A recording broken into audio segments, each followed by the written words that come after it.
सफर में मुश्किलें आए तो जुर्रत और बढ़ती है, सफर में मुश्किलें आए तो जुर्रत और बढ़ती है, कोई जब रास्ता रोके तो हिम्मत और बढ़ती है. Chairman sir, I stand before you as the strongest supporter of women's reservation bill, as I believe the time has come and we can't wait any longer. The first Prime Minister, Pandit Nehru, in his letter to the Chief Ministers wrote, and I quote, "The future of India will probably depend ultimately more upon the women than men." These words of the first Prime Minister were prophetic. I am proud to say that I am the part of the Parliament under the leadership of Honorable Prime Minister Narendra Modi ji, who has shown grit and determination and a unique foresight to turn it into a reality. Just before me, a couple of minutes ago, a senior member of Parliament was talking about doers and talkers. I would like to highlight that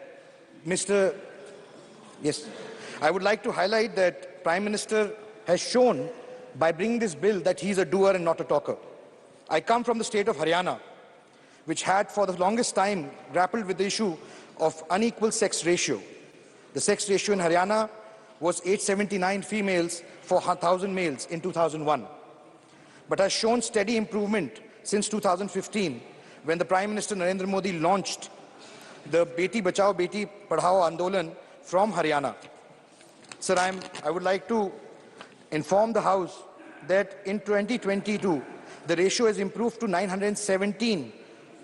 It has increased by 85 points. This shows the initiative backed by the state and the firm commitment by the government. Sir, in the first general elections, there were 66 women who contested and 19 were elected to the House of People. Even though we have made rapid strides in women representation in Parliament and local bodies down to the lowest level, much remains to be done, and thus I back this bill wholeheartedly. Lasting revolutions are not achieved overnight. They require a civil society awakening. This bill is taking us in that direction, sir. So, writing in the Harijan on the 21st of April 1946, Gandhiji emphasized the need to, and I quote, "Enroll women as voters, impart or have imparted to them practical education, teach them to think independently, release them from the chains of caste that bind them so as to bring about change in them. If they will do this, they will purify the present unclean atmosphere." Sir, he prophetically said, as long as the women of India do not take part in public life, there can be no salvation for the country. Adoption of our constitution brought a new era of equity and equality for women in India. It guarantees equal political rights, including the right to vote to women. Not only does that constitution guarantee equal political status to women, there is even a scope for positive discrimination in their favor, as it is evident in Article 15(3) of the Constitution. Article 14 provides for equality before law. Article 39A states that the state shall direct its policy towards securing equity to men and women, the right to an adequate means of livelihood. And 39D enjoins the state to direct its policy towards securing equal pay for equal work for both men and women. Sir, Article 42 provides for securing just and humane conditions of work for maternity relief. And Article 51A(e) refers to the fundamental duty of citizens to renounce practices derogatory to the dignity of women. Sir, in the words of B.R. Ambedkar, "I measure the progress of a community by the degree of progress which women have achieved." In 1975, the Committee on the Status of Women in India commented on the declining political representation of women in India through majority. Though majority within the CWSI were against reservation in the legislative bodies, all members agreed on reservation for women in local bodies. The National Perspective Plan from 1988 to 2000 also recommended 30% reservation for women in all elected bodies, although the document was not clear whether the reservation was through nomination or election.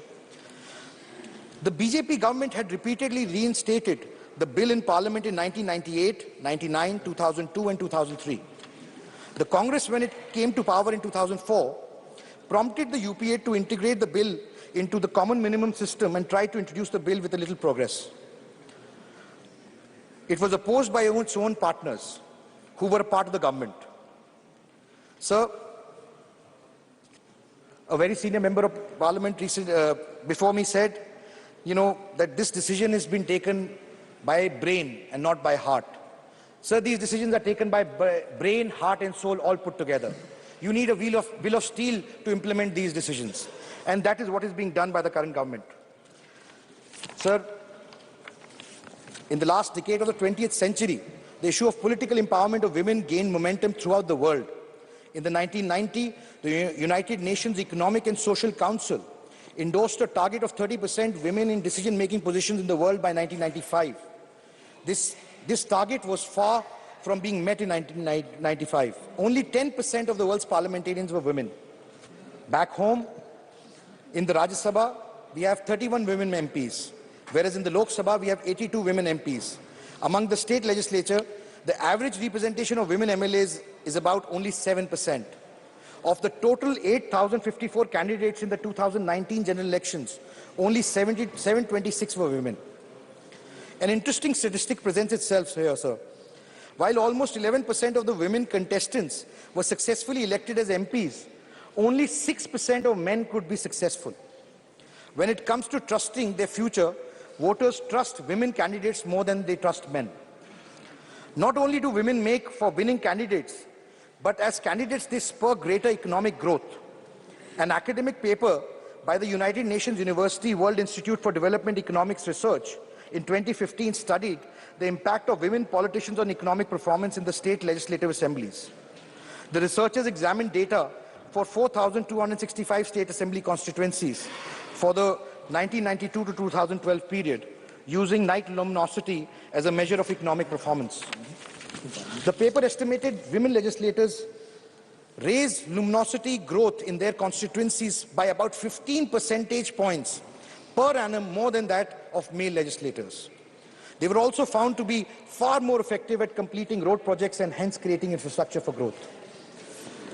Sir, I got to hear some speeches from the honorable members of the Lok Sabha yesterday, where some mentioned why the government took so long to introduce the bill.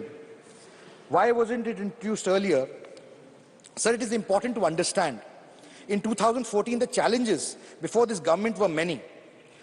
Women had the right to vote, but no toilets, no gas connections, no access to equal opportunities, and very little representation. One of the most celebrated campaigns of the Honorable Prime Minister Modi and this government, the Swachh Bharat mission, was launched with the idea of building toilets. It was done with an effort to restore the dignity and privacy of women. Some people complained toilets have been built, but there was irregular supply of water, no water. I would like to say to them, be patient. Such a mammoth campaign are bound to come with some learnings and challenges. Today, most of them have regular water supply. Sir, I'm a positive person. I'm an optimist, not a pessimist. And I believe in the positivity and the power of change. Soon after people complained, women in rural India were still cooking food with cow dung cakes or wood, leading to health hazards. Today, almost all homes have gas connections. It is important to understand the change has not happened overnight. It requires assistance of society and change in the mindset. Sir, in the words of Victor Hugo, no one can stop an idea whose time has come. Sir, the idea of women's reservation has come, and no one can stop it. As the Honorable Prime Minister said, the country can't wait anymore. Sir, research has shown that when women are empowered, the entire nation is empowered. And women legislators are more.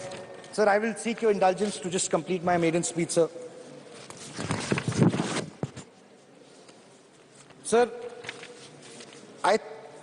I thought I would mention some of the top women leaders, scientists, engineers, businesswomen, social workers at the end of my speech. But I was writing their names and I got a feeling that being a successful female leader in the field cannot be their identity. For they have outgrown their genders. In a male-dominated world, they are not successful because they are women. They are successful despite of it. It is our narrow lens that we see them in gendered roles. It is our shortcoming that we see their gender first before we see their capabilities and their talent. It is the men who need to change their view and start treating them as equal colleagues. Sir, I would like to express my heartfelt gratitude to the Honorable Prime Minister, who has been able to reorganize, bring on track this bill which had been derailed for the longest time. And in a time where the whole world is going through difficult times, whether it's climate change, hostile nations, income inequalities, only the healing and caring touch of a mother can save humanity from falling further down. Sir, discuss as much as we may, debate, fight, shout, do whatever. But the bottom line is that such a provision cannot wait any longer. It is our need. Sir, I would like to finish my speech with a few lines from the famous poet Dushyant Kumar. हो गई है पीर पर्वत सी, हो गई है पीर पर्वत सी, पिघलनी चाहिए, इस हिमालय से भी कोई गंगा निकलनी चाहिए. हो गई है पीर पर्वत सी, पिघलनी चाहिए, इस हिमालय से भी कोई गंगा निकलनी चाहिए. सिर्फ हंगामा खड़ा करना मेरा मकसद नहीं, मेरी कोशिश है कि सूरत बदलनी चाहिए. धन्यवाद. Sir, I only want to say that let us come together and change the picture of the Indian polity. Let us unanimously support the bill.